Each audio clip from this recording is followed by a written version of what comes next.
relative pronoun that. relative pronoun that এর case ও অর্থ জেনে নেই। that nominative case অর্থ যা বা যেগুলো।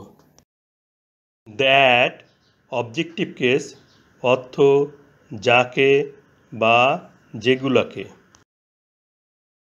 The monsoon is the seasonal wind. মৌসুমী বায়ু একটি ঋতুভিত্তিক বায়ু। 1 নং বাক্যের subject the monsoon. The seasonal wind is ভার্বের অবজেক্টিভ কমপ্লিমেন্ট। ইহা বস্তু। 2 নং বাক্য ইট ব্লোজ ফ্রম দ্য বে অফ বেঙ্গল। ইহা বঙ্গোপসাগরের দিক থেকে প্রবাহিত হয়।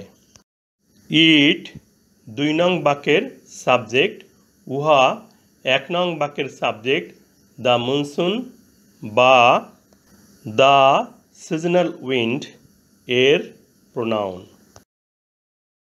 এখানে দ্য মনসুন বা সিজনাল উইন্ড বস্তু। দ্যাট রিলেটিভ প্রোনাউন হিসাবে ব্যক্তি, বস্তু ও প্রাণীর পরিবর্তে বসে। তাছাড়া নাউন এর পূর্বে superlative degree same, only, any, all, on থাকলে রিলেটিভ প্রোনাউন হিসেবে দ্যাট বসে।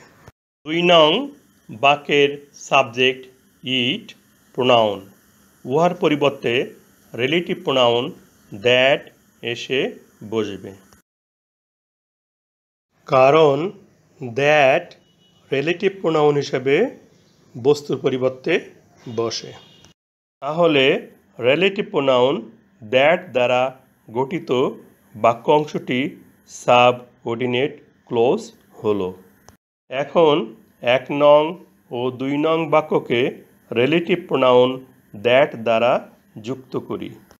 প্রথমে 1 নং বাক্যকে পুনরায় বসাই। এরপর সাবঅর্ডিনেট ক্লজটিকে প্রথম বাক্যের সাবজেক্ট দ্য মনসুন বা অবজেক্টিভ কমপ্লিমেন্ট দ্য সিজনাল উইন্ডের পরে বসাতে পারি। এখানে অবজেক্টিভ কমপ্লিমেন্ট দ্য সিজনাল উইন্ডের পরপরই বসাই।